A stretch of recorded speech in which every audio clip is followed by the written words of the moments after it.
Sejam muito bem-vindos a mais um Healthcast Alpha. E hoje a gente está aqui, mais uma vez, com a presença do Dr. Ivo Peixoto, que é psiquiatra, formado pela Universidade de Franca e psiquiatra pela Universidade Federal de Juiz de Fora. A gente vai falar hoje sobre transtorno afetivo bipolar, né, doutor Ivo? Seja muito bem-vindo, doutor Ivo. É um prazer tê-lo novamente aqui. Obrigado novamente, Andréia. E hoje a gente vai falar sobre TAB, um assunto bem interessante, né? Sim. Vamos lá. Vamos começar, falando sobre o que é o transtorno afetivo bipolar, né, conhecido como TAB, e quais são os principais sintomas associados à condição. Hum. O transtorno afetivo bipolar, ele é um transtorno de humor, tá?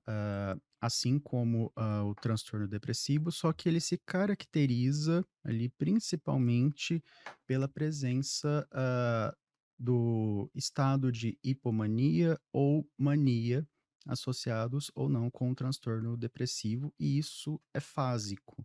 Você tem períodos de manifestação de sintomas maníacos barra hipomaníacos, né, que a gente vai explicar a diferença, eh, ali, separados, né, pelo um período considerável por fases, depressivas, né, que se manifestam, de formas completamente diferentes de pessoa para pessoa. E aqui a gente também vai colocar alguns detalhes que, o quadro depressivo no transtorno bipolar, ele é um pouco diferente do quadro depressivo, isso a gente vê muito, do transtorno depressivo maior. Isso é muito importante, porque, né, para poder saber identificar, né, o que é depressão Sim. pura e o que é transtorno afetivo bipolar, Uhum. né. E que às vezes nós mesmos profissionais, dentro da área da saúde mental, às vezes pode gerar um certo uma certa, dúvida, às vezes as primeiras vezes que você está vendo o paciente, ou às vezes o paciente que, tratou a vida inteira uma depressão, mas que aquela depressão, na verdade, ela estava vindo com outros sintomas, às vezes uma hiperativação de humor transitória e que a gente já começa a pensar em outras possibilidades. Perfeito. Doutor Ivo, como é feito o diagnóstico do TAB e quais são os critérios utilizados para determinar se alguém tem o transtorno? Bom, o diagnóstico do TAB, ele é feito de forma clínica, não existe, nenhum teste que a gente pode fazer ali, algum exame objetivo, exame de sangue, exame de imagem, nem nada disso. É através ali da história clínica que a gente colhe com o paciente e determina se aqueles sintomas, aquele quadro de adoecimento é compatível com o TAB, se está dentro do espectro, ou seria outro transtorno de humor, né? As principais aí, características, né, do TAB, assim como a gente faz o diagnóstico, seria essa alternância, né, de estados de humor, ah, depressivos, de hipomania ou de mania, e que são, diferentes, né, de uma alteração transitória de humor, né, às vezes do dia a dia, que eles são, de certa forma, intercalados por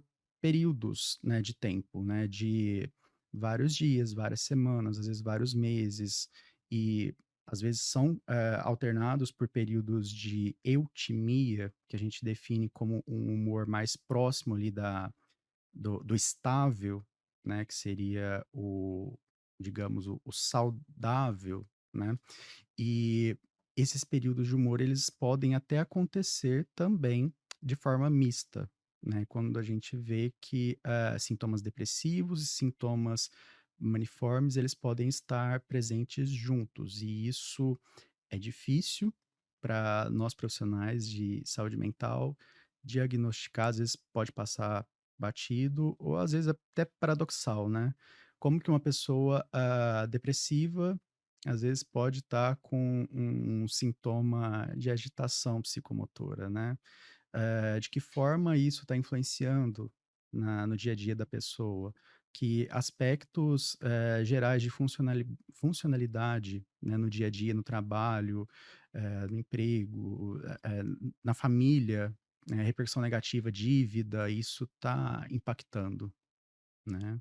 E também exposição a riscos. né, que a gente sabe, o Na suici fase maníaca, né. na fase maníaca e também na fase É depressiva, verdade, né. né. Fase Nossa. maníaca a gente vê, né, eh, ali, o paciente ele com aumento da energia, né, a energia, tanto psíquica, né, às vezes um taquipsiquismo, né, um pensamento, acelerado, uma coisa atrás da outra ali, Fuga de aumento, ideias, fuga né. de ideias, agitação até motora também, a pessoa ela não consegue manter-se quieta, eh, diminuição da necessidade de sono, que é diferente, por exemplo, da insônia.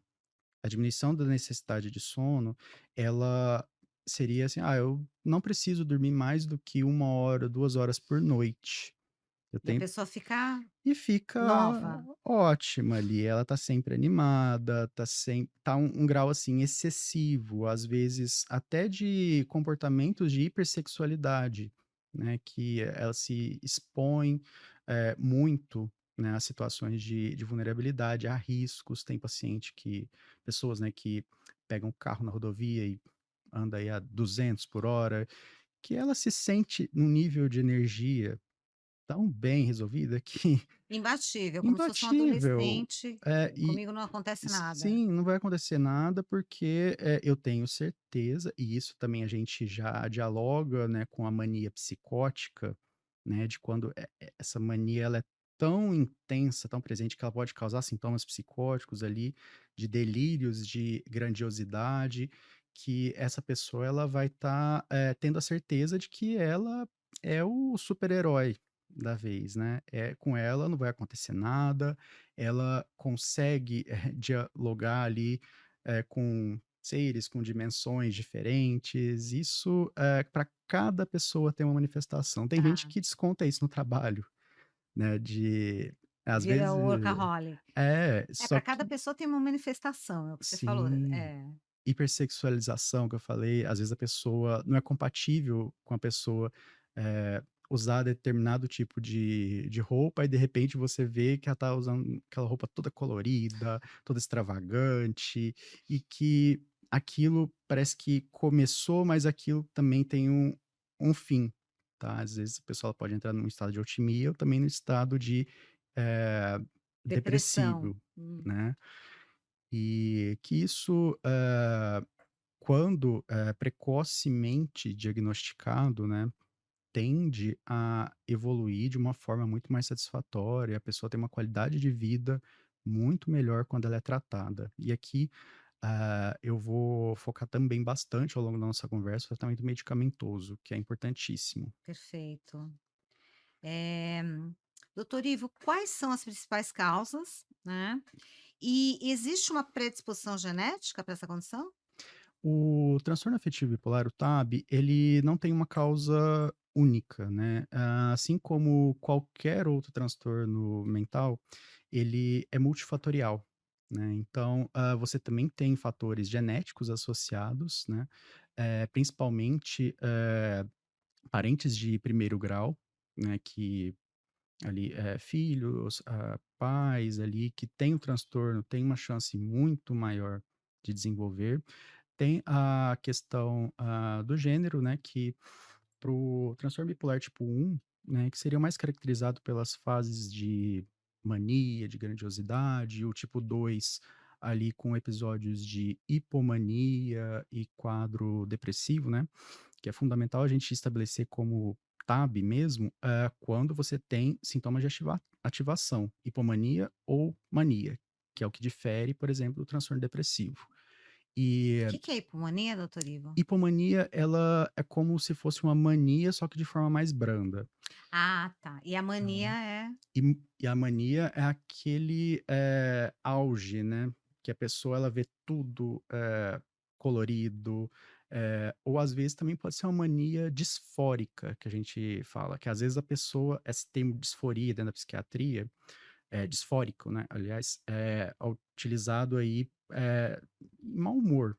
né. Ah, tá, o mau humor também O mau humor, tem tá, gente tá, que não entendi. vai mostrar ali Classificado como mania, é, né. não vai se mostrar ali alegre, sorridente para todo mundo, mas vai ter ali um prejuízo no humor mais caracterizado pelo mau humor e sintomas de hiperativação, né, que seria, essa diminuição da necessidade de sono.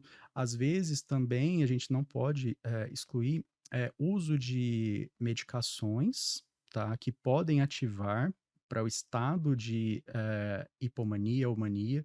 Isso a gente inclui os antidepressivos, né, que eu não diria que, nunca a gente deve usar antidepressivos no bipolar. Tem contextos muito específicos e, assim, extremamente criteriosos para a gente fazer uso, Hum. tá.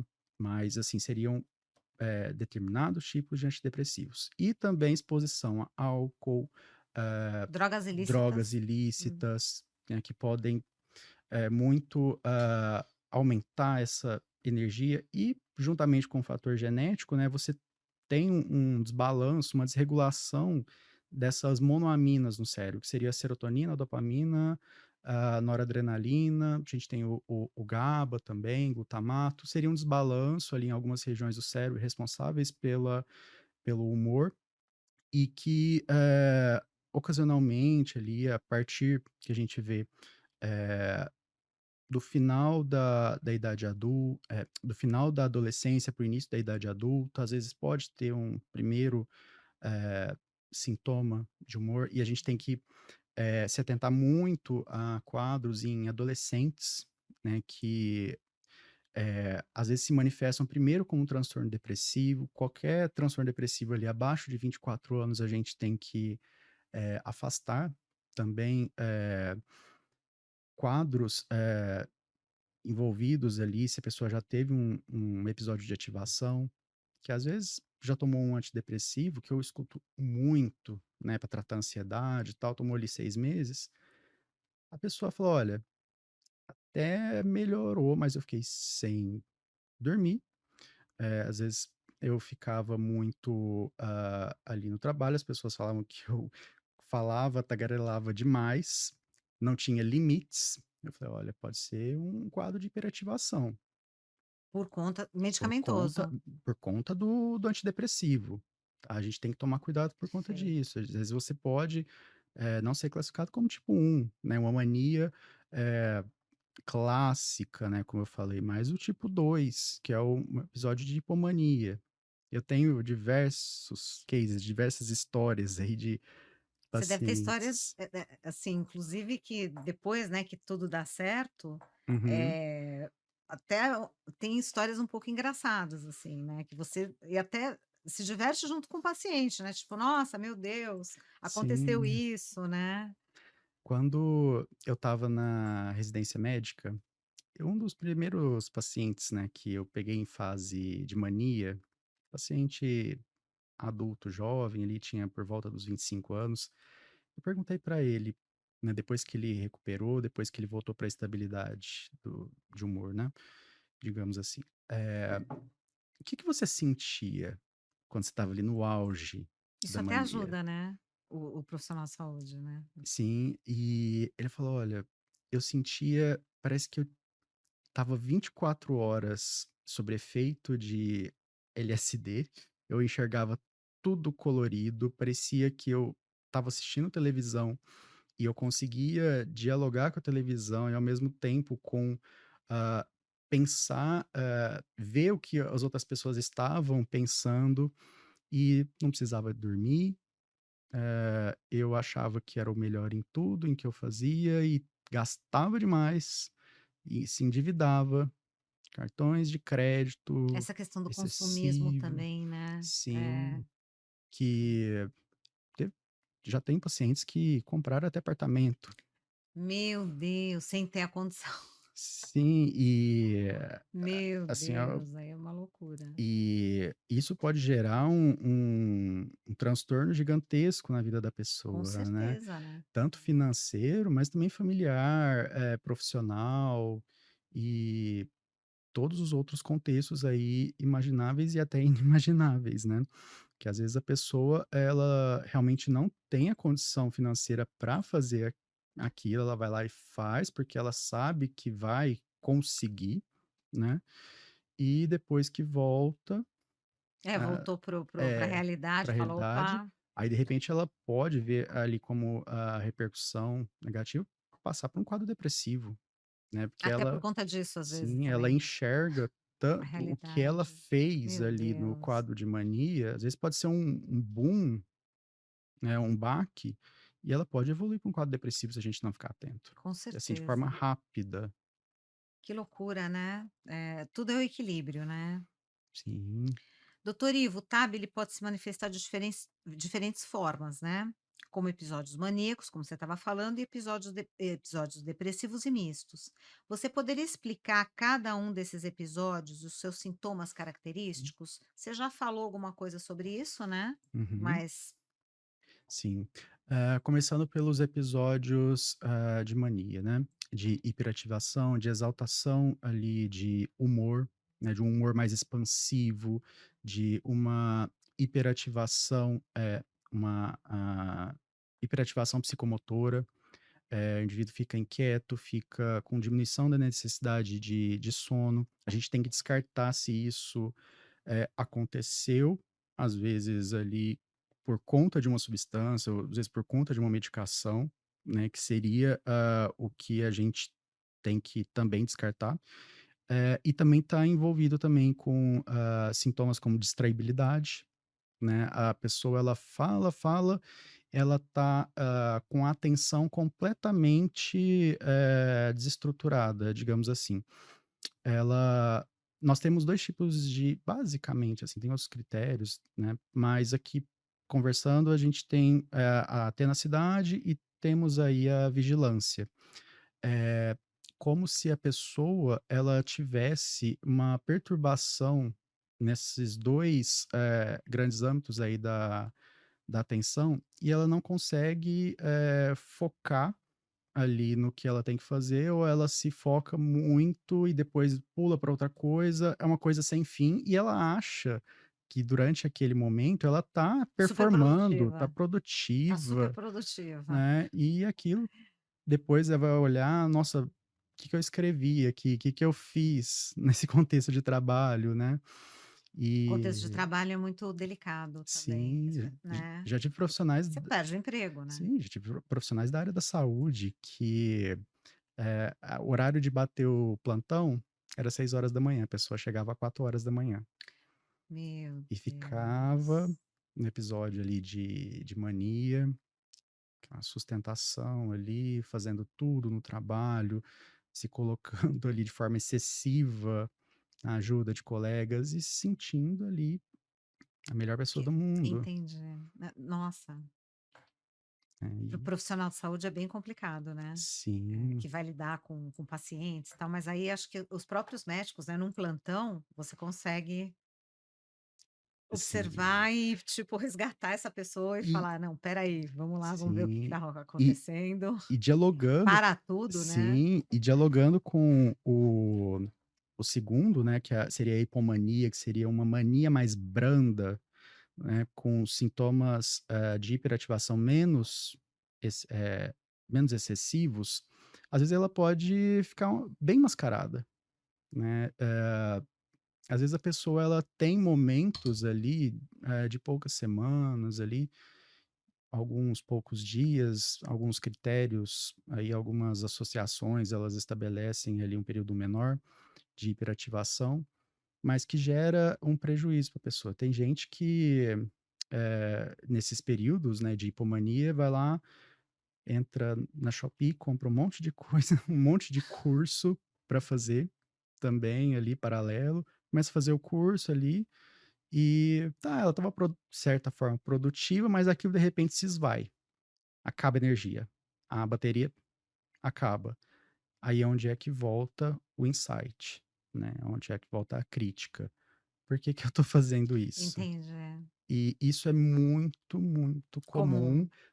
principalmente no tipo 2, né, que a gente vê essa hipomania mais mascarada, Tá. que às vezes acontece e isso chega aos montes, assim, no consultório, no atendimento, pacientes que fizeram tratamento para depressão durante anos, durante décadas, E não era e depressão. que não era depressão. A depressão, ela sim aparecia, você utilizava antidepressivos, melhorava ou não tinha uma resposta tão satisfatória, que a gente também tem que levar isso em conta, ou a pessoa tinha episódios de hiperexcitação, né, que varia desde uma hipomania até uma mania, principalmente tipo 2. Às vezes eu atendo algumas pacientes que tiveram um diagnóstico ali comigo depois dos 50 anos, e falam: "Nossa, tomei sertralina, tomei escitalopram, tomei medicamento para ansiedade, para depressão a vida toda, mas eu percebia", e a gente foi juntando, assim, durante a anamnese de forma bem específica, de forma bem longitudinal, o que que acontecia primeiro, que a gente via que: "Olha, você está dentro do espectro bipolar". E muda E tudo. muda tudo. O tratamento para depressão, né, no transtorno bipolar, ele é diferente do transtorno depressivo maior. No transtorno bipolar, a gente preconiza, ali o uso de estabilizadores de humor, né, como primeira linha ali, carbonato de lítio, né, e o ácido valproico, divalproato, como estabilizadores de humor ali para tentar conter essa fase de mania ou a associação também com antipsicóticos, né, a quetiapina, risperidona, a olanzapina, tem outros antipsicóticos também que podem ser utilizados, mas isso varia de cada paciente, tá. A gente pode usar monoterapia, né, no caso a gente pode usar só, carbonato de lítio, que é o padrão ouro, né, a medicação, principal para a gente tratar tanto um polo quanto o outro, do transtorno bipolar, e que vai evitar esse nome estabilizador de humor, ele é um termo até que é que nem antipsicótico, que a gente deve saber utilizar com ponderação, né, que não é que eles vão estabilizar o humor da pessoa, mas que vão dar uma regulada para uma forma mais saudável, né, para evitar esses picos. É, não deixa de ser boa essa expressão, estabilizador de humor, Sim, mas né. às vezes a pessoa, ela pode estar tão atrelada, né, "Nossa, vai estabilizar meu humor, eu não vou sentir nada", Não, não, é bem assim, querida. que Medicina não é uma não ciência é exata. que nós temos aí variações de humor desde a hora que a gente acorda até a hora que a gente vai para a cama, e que são oscilações normais, né, e que não implicam aí grandes, repercussões para o nosso dia a dia. Mas quando essas repercussões, elas tendem a se tornar, eh, mais graves, mais prolongadas, E atrapalhar o dia a dia atrapalhar o mesmo, né, o dia a dia, a relacionamento. funcionalidade da pessoa, a exposição a riscos, aí sim merece a nossa atenção. É, porque é aquela coisa que a gente fala, né, senão o mundo inteiro seria bipolar, né. Sim, Mas realmente tem aí uma linha tênue não, não é nem muito tênue, né, não é tênue a palavra, entre a pessoa ter uma oscilação de humor normal, né, como uhum. todos nós temos, e a pessoa ser bipolar, não é tênue, né. Sim, seria, um pouco diferente, a forma com que isso está impactando na vida da pessoa e que tipo de prejuízo que ela está tendo, né. É diferente, por exemplo, e muita gente me pergunta sobre isso, qual que é a diferença do transtorno borderline para o transtorno bipolar, Boa pergunta. né. Que o transtorno de personalidade borderline, ele é caracterizado aí também pelas essas oscilações de humor, mas elas acontecem de forma muito mais intempestiva e durante curtos períodos de tempo. Às vezes a pessoa vai do 8 ao 80 em minutos, em uma frase mal colocada ou uma interpretação que ela teve diante de uma situação que ela vivenciou ali, que ela pode ficar agressiva, pode, muitas das vezes, automutilação, tentativa de suicídio, são, questões ali com baixo limiar à frustração, né, que a gente define. Ah, interessante, você definiu muito bem, hein, interessante. E é diferente, e isso acontece no dia a dia da pessoa, não é marcado por episódios ali, de vários dias, semanas, que ela tá depressiva, que ela tá, em estado de mania ou hipomania. Isso é ao longo do dia. Nada impede também que a pessoa tenha os 2 diagnósticos. É raro? É, mas a gente também pode encontrar, porque são, áreas cerebrais encefálicas diferentes no controle, na na vivência desses estados de humor, do transtorno bipolar para o transtorno borderline. Tem até estudos de, ressonância magnética funcional, aqueles, se tivesse uma imagem que seria mais interessante, mas, aqueles estudos que mostram, o encéfalo da pessoa, com aquelas áreas coloridas, Sei. e o que está ativado ali quando a pessoa está, em determinados sintomas, né. A gente vê que no transtorno borderline e no transtorno, afetivo bipolar são áreas diferentes. Nossa, que interessante. Isso no momento, né, que a pessoa tá, né. Isso. Interessante. São áreas diferentes, Hum. né, e que o tratamento medicamentoso, tanto para um quanto para outro, às vezes são medicações muito parecidas, mas o contexto que a gente leva, né, de psicoeducação, ele é diferente, né. O transtorno de personalidade borderline, a gente, acaba sendo muito mais, incisivo, digamos assim. Eu acabo falando que, para isso, eu sou muito mais um espelho, ali no momento da entrevista, da consulta. Tudo aquilo que o paciente que me dirige, eu redirijo, às vezes, de uma forma, um pouco, eu rebato com a mesma pergunta, né, às vezes o paciente se impressiona e tal, fala: "Não, eu tô refletindo a mesma coisa que você acabou de me falar". Às vezes é um 8 ou 80, amor e ódio na mesma frase. Quando a gente volta isso para o paciente, às vezes ele se assusta, né, Olha que interessante. que é tanta, às vezes, contradição, que às vezes a pessoa ela não tem a crítica, né. E eu tenho pacientes, assim, inteligentíssimos, que têm transtorno de personalidade borderline, que são, eh, pessoas, assim, com um QI fantástico, uma capacidade de criatividade gigantesca e, infelizmente, tem esses momentos de instabilidade emocional ali, de uma forma, muito, co a questão do baixo limiar à frustração. Às vezes uma coisa pequena que acontece, ela Já é esse faz. ator, na hora. Sim, é na hora. Isso, conflito de relacionamento, situações de trabalho, trânsito, né, e isso a gente vê com uma certa frequência, Frequência, é verdade. né. Agora seria diferente, por exemplo, do transtorno afetivo bipolar. Claro, a gente vai ter uma psicoeducação, mas o tratamento medicamentoso ali, ele é primordial para a estabilização dos sintomas, para a qualidade de vida do paciente também, e para que ele não se envolva também com riscos, para os familiares, pessoas que estão próximo a eles também identificarem, né, sintomas de viragem que a gente fala, né, cotidianamente, eh, de sair de um estado de eutimia para um estado de mania ou um estado, depressivo. Como eu vou falar aqui, a gente passando para o quadro depressivo é diferente um pouquinho do quadro depressivo que a gente vê de certa forma clássica, o transtorno depressivo maior. No transtorno afetivo bipolar é muito comum a gente ter depressão atípica. E a depressão atípica, ela se caracteriza ali, com alguns pilares, né.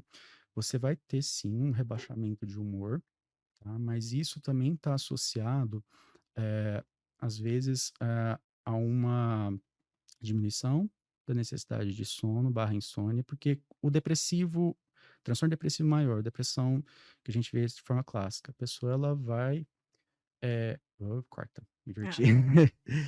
você falou você estava falando do transtorno depressivo maior, Sim, né. é, corta essa parte. Tá, então vamos lá, Eh, transtorno depressivo maior. transtorno depressivo maior, ele muitas das vezes ele é caracterizado ali por momentos que a pessoa tem de insônia, né, a pessoa tem dificuldade para dormir, e ela se sente incomodada com isso. Eh, no transtorno Na depressão do transtorno afetivo bipolar, muitas das vezes, isso não é regra, claro, eh, você pode ter, ali um certo peso, uma sensação de sonolência ao longo do dia, dentro do quadro depressivo, e que também, né, em associação com isso, tem até um nome que a gente fala de paralisia de chumbo, né, que a pessoa é como se estivesse usando um colete de chumbo ali, até a postura dela fica modificada, e ela se sente pesada, ela se sente lenta, é completamente o oposto, né, Da depressão do clássica. do do do episódio de mania, Ah, dos né, episódios de da mania, desculpa. ativação, né. E isso a gente vê também no apetite. O depressivo, né, ele tende a reduzir muito o apetite, e reduzindo o apetite ele até emagrece muito. Na depressão atípica, que é bem comum, né, no transtorno afetivo bipolar, e a gente tem geralmente o aumento do apetite, muitas das vezes dirigido até para doces, né, e às vezes a pessoa cursa com ganho de peso. Às vezes a afetividade da pessoa, o dia a dia dela, ela consegue ir num cinema, consegue socializar, só que às vezes de uma forma mais disfuncional, você vê que não é aquela pessoa que você conhecia semanas atrás, meses atrás, está um pouquinho diferente. E não só a depressão atípica, né, que a gente tem que ver, mas também, pacientes, gestantes e puérperas, né, a gente tem que tomar cuidado também, né. Nossa, é mais delicado, né, tratar por conta dos medicamentos, né, que a maioria das pessoas, as Sim, gestantes não tem muito medicamento que não pode tomar, né. sim, o tratamento, né, com gestantes, ele é bem individualizado, a gente, vê, a gente pesa sempre os riscos e benefícios, né. Ah, A gente, de acordo ali com a gestação, a gente sabe que é um período ali hormonal muito instável, pode gerar alterações de humor, pode gerar inclusive psicose puerperal, né, e que às vezes a paciente não sabia que tinha transtorno bipolar e isso se manifesta ali Na gestação.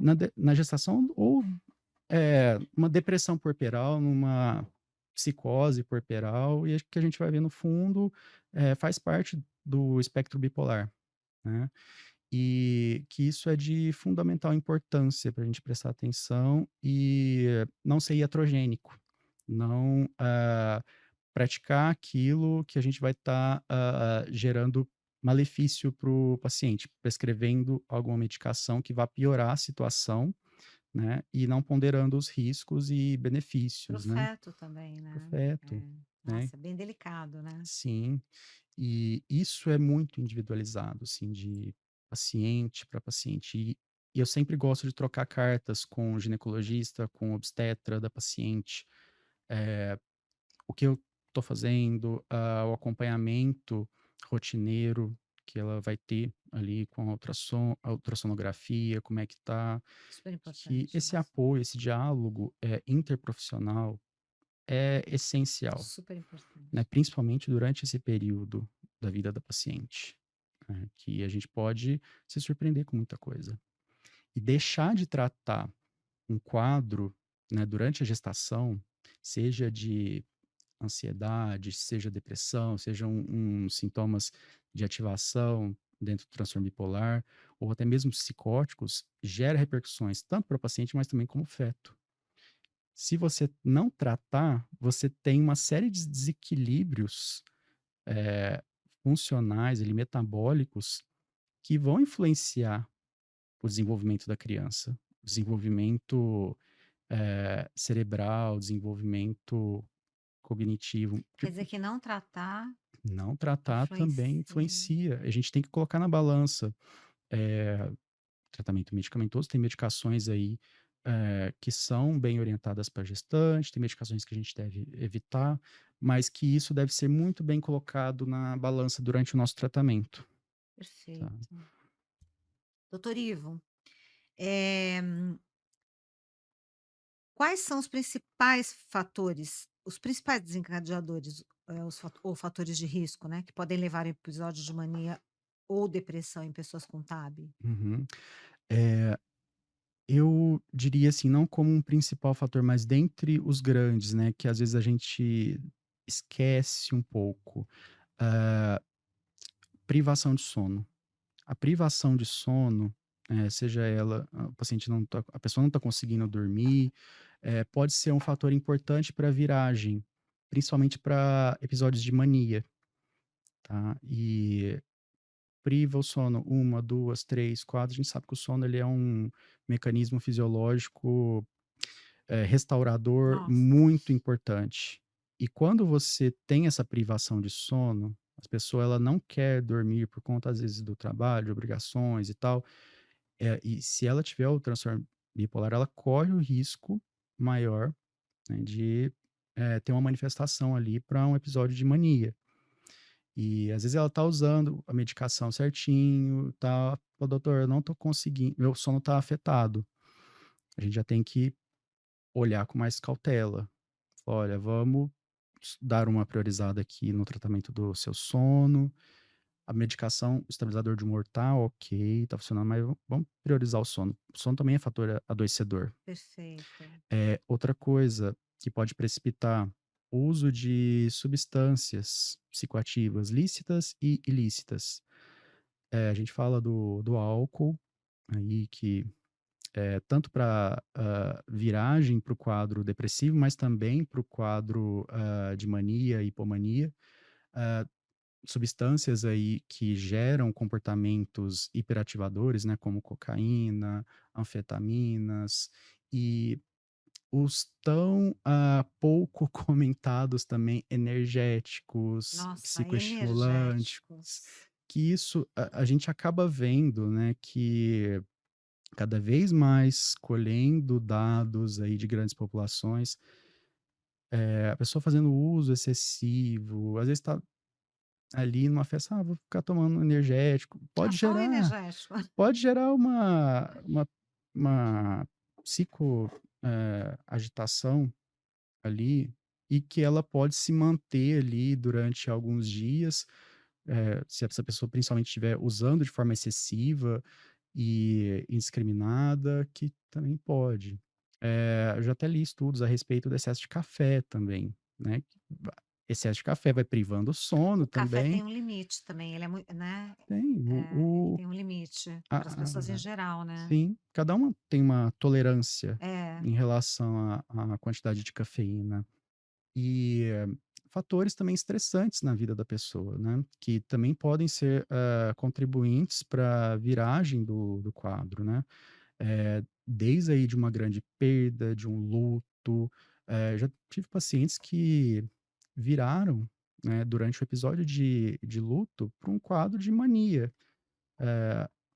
A mãe faleceu, aí a pessoa, como mecanismo ali de estresse e tal, o organismo reagiu num quadro de mania. A pessoa, depois voltando, né, à estabilidade, com tratamento, ela se sentiu até culpada. "Nossa, eu no velório da minha Entendi. mãe eu estava, eh, Eufórica, como se fosse eufórica, estava agradecendo a passagem dela, mas assim, uma forma, estranha, que o pessoal não estava achando legal", e hoje eu observo isso de uma forma negativa, né, que eu não passei pelo período de luto, agora que eu estou passando pelo período de luto. depois que estabilizou.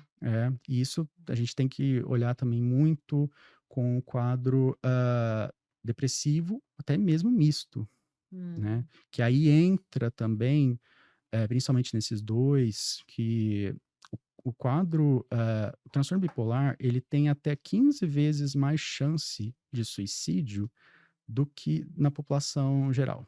Nossa. E a gente destaca principalmente o transtorno, misto, né, o quadro misto, aliás, que ele vai se caracterizar tanto por sintomas depressivos, mas também como sintomas de mania, de ativação. Às vezes pode ser confuso, paradoxal, como eu falei, mas, colocando um exemplo, a pessoa ela está com um rebaixamento de humor, ali mais próximo do polo depressivo, mas ela está de certa forma funcional. né, ali dentro do trabalho. Se essa pessoa tiver ideias ali a respeito de suicídio, de exposição a riscos, é muito mais provável que ela cometa o ato em si, porque ela tem energia. Porque o Entendi. que acontece? Às vezes é muito comum, né, o quadro depressivo, quando ele está grave, a pessoa ela cogitar o suicídio fortemente, mas ela não tem energia para isso. Agora você imagina, a pessoa tem, o sintoma de humor, o quadro depressivo, mas tem sintoma de agitação. Para ela pular da sacada, para ela fazer alguma coisa ali impulsiva, É mais é fácil. muito mais fácil. E É, isso a gente tem que orientar muito a família, a as família, pessoas ao é. entorno, né, para poder perceber essas mudanças que às vezes podem ser tão sutis e que a gente não pode deixar passar despercebido. Nossa, super importante essa informação, né. Doutor Ivo, quais são os desafios enfrentados pelas pessoas com TAB em relação ao trabalho, relacionamentos interpessoais e qualidade de vida em geral? Bom, em relação a tudo isso, eu diria que, o preconceito, né, que a pessoa às vezes o internalizado, né, de que eu vou ter que usar medicação, eu vou estar dependente dessa medicação. Eu falo: "Não, você, usa medicação, assim como, um hipertenso usa para controlar a pressão, é um problema de saúde, assim como qualquer outro, tá?". E você pode buscar, né, não só com o seu psiquiatra, com o seu terapeuta, apoio, mas também junto aos seus familiares, porque, como eu disse, é muito costuma ter uma certa peculiaridade genética, às vezes familiares têm e com diversos graus de repercussão, mas, quanto mais amparada essa pessoa for, né, ali, nesses, espaços, melhor. E qual que era o outro tema? Eh, Dentro dessa pergunta que você dentro dessa pergunta, é. espera aí, os ai, eu estou odiando esse negócio, deixa eu ler aqui. Os desafios enfrentados pelas pessoas com TAB em relação ao trabalho, relacionamentos Ah, tá. interpessoais e qualidade de vida em geral. Sobre os O 8. relacionamentos interpessoais, né, isso até, dialogando também com o tratamento, às vezes a pessoa fala: "Não, eu tô ótimo", né. Tá ótimo, às vezes, por estar no período de eutimia, às vezes tá usando a medicação de uma forma correta, e isso é o objetivo do tratamento. Aí, às vezes, acontece uma situação mais conflituosa, às vezes, dentro de um relacionamento, e que a pessoa acaba desestabilizando, e se ela não estiver usando a medicação, que é primordial, ela vai afundar, ou ela vai, agitar, Entendi. né. E a qualidade de vida de um paciente, né, que tem o transtorno afetivo bipolar, ela varia muito de acordo aí com a intensidade desses níveis, né, de desestabilização do humor. Isso eu sempre reforço, né? Quando você tem ali, por exemplo, uma hiperativação gerada pela mania, por algum consumo de substância, você tem um neuroinflamação, você tem ali, o neurônio ele está hiperexcitado, e isso, vai disparando o glutamato, que é um neurotransmissor, é o excitatório, que em concentrações grandes, ele pode ficar tóxico, neurotóxico, e causa morte neuronal, né. Eu sempre falo, toda vez que você entra num quadro, depressivo importante, um quadro de mania importante, hipomania, que seja, você vai estar perdendo um pouquinho de neurônio. Isso a gente vê em casos graves, em casos, assim, de décadas, quando não tratado ou mal tratado no sentido de medicamentoso ou, omissão do uso da medicação, a gente vê aí os mais variados cenários, que a pessoa ela vai tendo uma deteriorização cognitiva. Ela pode Ou seja, evoluir. demência, né? Sim, ela pode evoluir para um quadro demencial de forma mais severa e muito mais precoce do que a população no geral. E isso, eu reforço, para as pessoas que têm o TAB, mas as pessoas também que têm qualquer quadro psiquiátrico, seja ela tenha até uma depressão recorrente, grave também, se não for feito o tratamento, de forma correta, e esse quadro ele persistir durante muito tempo, ele vai causar um prejuízo, neuronal importante, uma degradação cognitiva a longo prazo. Olha como é importante, né, e como é satisfatório ter o tratamento, né. As pessoas Uhum. não precisam ficar resistentes a um tratamento, como você mesmo falou, né. Sim, Como se fosse uma hipertensão, como se fosse qualquer outra coisa, né. sim. Eh, E Pode falar, doutor e Ivo. para isso, assim, dentro do tratamento, nós temos aí, diversas medicações. Às vezes a pessoa não se adaptou com um tipo de medicação, a gente pode tentar outro. Varia muito do que, aquele indivíduo ele está tendo ali de sintoma, né. Eu sempre falo, né, tem os grandes estabilizadores de humor ali, o principal lítico. O lítico, o que que ele faz? Ainda tem muitos estudos aí para saber o real funcionamento do lítio, mas ele protege o neurônio, nesses desses períodos aí neurotóxicos, né, ele preserva o neurônio, fica quietinho aí, até contribui para fator de, crescimento neuronal, Nossa, né, que interessante. que Grande lítio, né. O sim, lítio, acho que foi, né, não sei se primeira medicação, não digo, né. Se a gente for falar em Van Gogh lá, sim, tinha é um o anterior, o mas ele é bem antigo, né. é o padrão ouro, Padrão ouro né, que a se gente chamou, é. utiliza. Tem o ácido valproico também como estabilizador de humor, tá, que é utilizado aí em concentrações um pouquinho maiores, tá. O lítio, só reforçando, a gente avalia muito de acordo com a concentração no sangue. A gente tem uma faixa terapêutica que varia de 0,6 a 1,2, e que toda vez que a gente começa o lítio, a gente tem que pedir um exame de sangue para conferir se a dose que o paciente está tomando está sendo compatível com a melhora clínica, reavaliação precoce ali ao longo das semanas, e psicoeducação, e também a solicitação de função renal e função tireoidiana.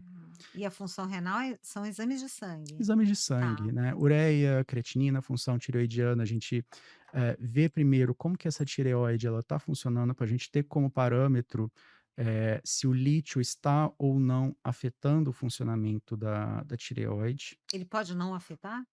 Ele pode não afetar, Hum.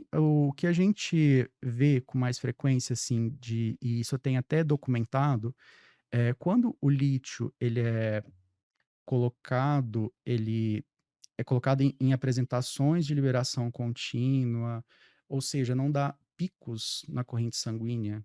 Muitas das vezes ele acaba sendo menos danoso, para a função, tireoidiana e também para a função renal.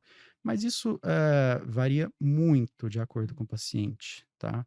De repente, às vezes o paciente tem uma comorbidade renal que, se eu prescrever lítio, eu vou estar sendo, ali, iatrogênico, né. Às vezes a gente tem outras possibilidades de uso de medicação que sejam ali compatíveis com as comorbidades que o paciente tem. Perfeito. E até mesmo tem o lítio, tem o ácido valproico, que a gente usa muito, por exemplo, para quadros de mania disfórica, aquela mania irritada, como a gente havia definido anteriormente, que ele tem alguns estudos falam que ele é um pouquinho melhor do que o lítio nesse contexto, tá.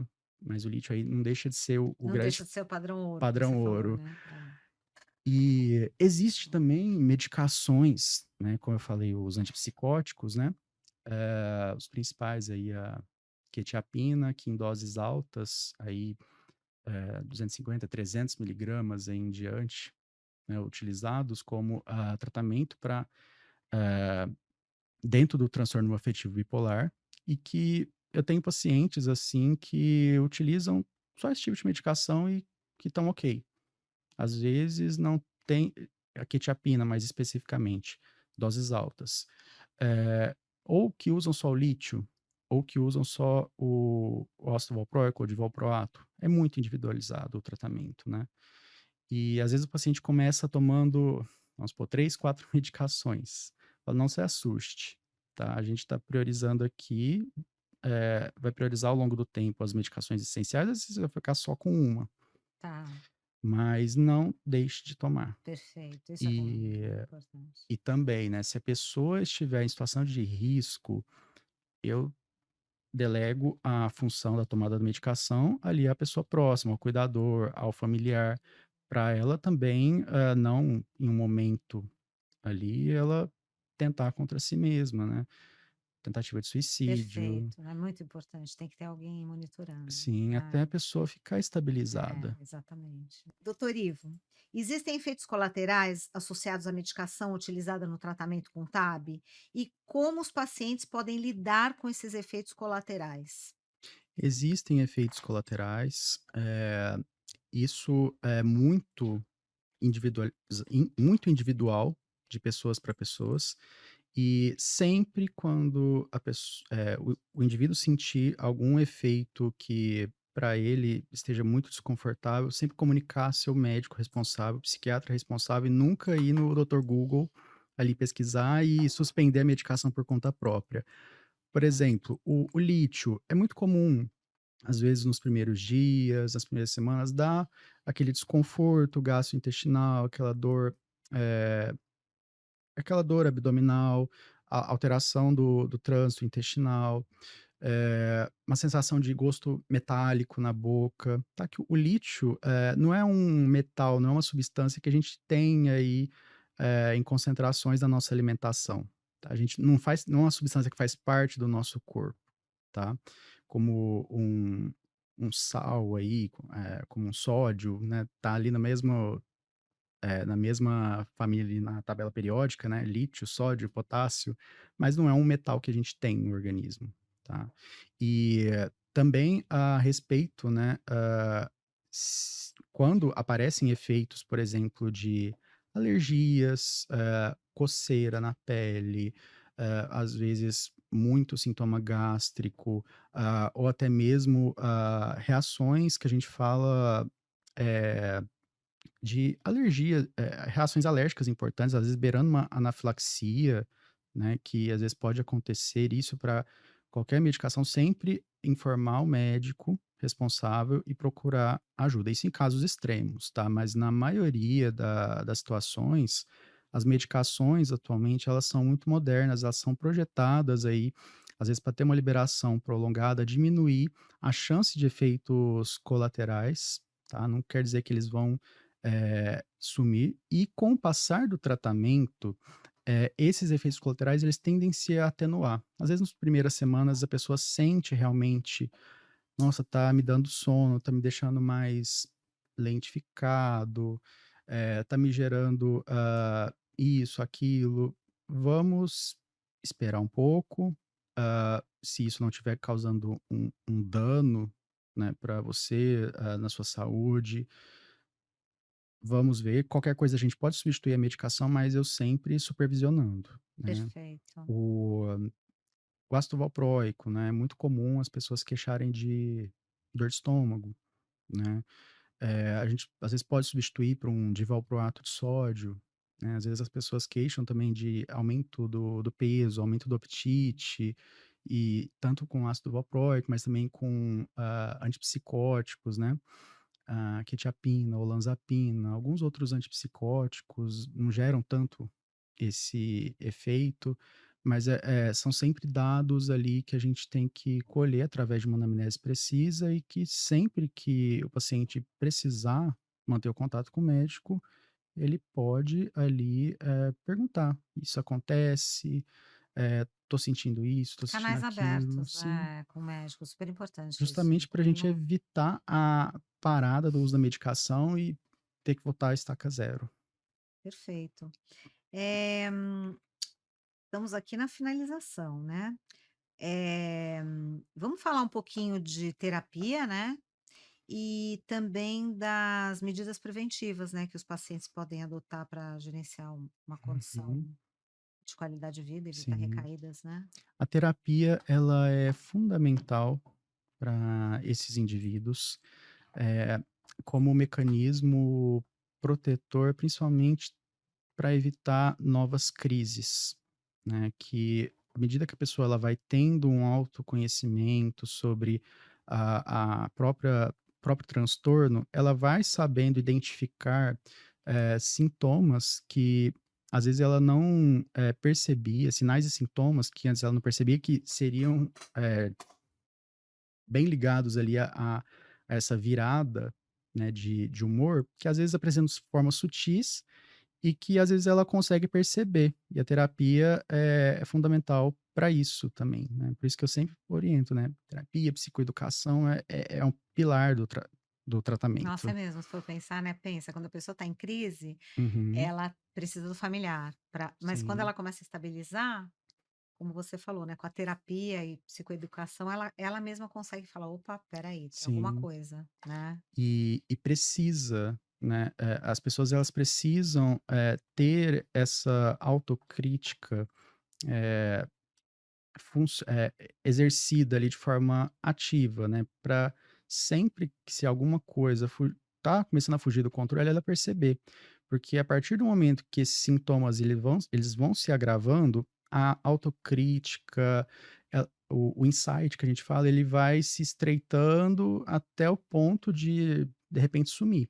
E aí a pessoa, ela não se enxerga mais naquela condição, né, na depressão, ou a iminência de uma tentativa de suicídio, ou em quadros de mania. Dificilmente um paciente com mania, vai procurar o psiquiatra por Não, com certeza, ele tá ele ótimo, tá né. Quem ótimo, tem problema é quem tem você, né. problema são os outros. Eu É, eu trabalho aí, eh, 22 horas por dia, tô super funcional, não sei o não precisa quê, dormir tanto, não olha preciso como eu sou dormir. produtivo, É, né. consigo me relacionar, conversar com as pessoas de uma forma excelente, meu pensamento é muito bom, eu consigo, Raciocínio raciocinar rápido, né. rápido qualquer tipo, e é o perfil de pessoa também que você, às vezes, percebe que não consegue conversar com ela, porque a todo momento ela tá te interrompendo, né, aquela Ela muda de assunto, né, a tal da sim, vai fuga de ideias, né, que vai mudando de assunto, a fala ela se torna muito rápida, acelerada, como eu falei para você, em episódios até psicóticos aí, uma mania psicótica, pode estar envolvidos delírios, né, de grandiosidade, a pessoa, de repente, assim, em graus, né, extremos, pensar que ela é uma divindade, que isso, assim, a gente pega, né, na prática, que ela tem algum poder ali que ela não pode revelar, um um superpoder. superpoder, Olha, eh, ler mentes, né, ler casos extremos, comportamentos, né. casos É. extremos, né. E a partir do tratamento, seja ele medicamentoso, e principalmente medicamentoso, a gente tem que endossar bastante isso, mas também a terapia de junta, a pessoa tem uma qualidade de vida normal. Então eu conheço, pacientes, colegas, são médicos, cirurgiões, engenheiros, advogados, arquitetos, que têm Uma vida transtorno normal. de vida normal. Tá? O problema é quando a pessoa ela não faz o tratamento, que aí a repercussão é gigantesca, É, gigantesca, né? Ela pode gigantesca. ter desde um prejuízo, financeiro importante, mas ela também para a própria vida e também, término de relacionamentos, né, Trabalho também, né, no trabalho, trabalho, né, né. e isso tudo entra dentro da consulta além da medicação. Esse foi mais um HealthCast Alpha. Muito obrigada, doutor Ivo, foi um prazer muito grande recebê-lo aqui mais uma vez. Prazer é todo meu também. Os assuntos são muito bons, conteúdo maravilhoso, realmente vai ajudar muita gente. E eu gostaria de saber se você quer falar alguma coisa para as pessoas, para finalizar. Sim, gostaria de falar, além dos pacientes, né, das pessoas que são acometidas por esse transtorno, mas também para os familiares, pessoas que estão no convívio, né, de saberem identificar, esses momentos de maior vulnerabilidade que, essas pessoas estão acometidas e saber ajudar, saber, amparar, supervisionar de forma, ética, de forma sustentável, para que essa pessoa ela não fique mais vulnerável do que ela já está, nesses momentos de crise. E, qualquer momento que colocou a pessoa em risco, em crise, procurar imediatamente uma ajuda com o psiquiatra e também com o psicólogo do paciente. Esse foi mais um Healthcast Alpha. Sigam as redes sociais do Doutor Ivo, que vocês vão ver aqui no GC, que lá vocês vão ter todas as informações atualizadas sobre todos os temas, sobre todos os episódios, os próximos episódios. E obrigada a todos. E Doutor Ivo também está no Spotify, do Healthcast Alpha, no canal do YouTube, Doutor Ivo Peixoto e Healthcast Alpha, e também nas outras plataformas de áudio, nas principais plataformas de áudio, Apple Podcasts, Google Podcasts e Amazon Music. Até o próximo episódio.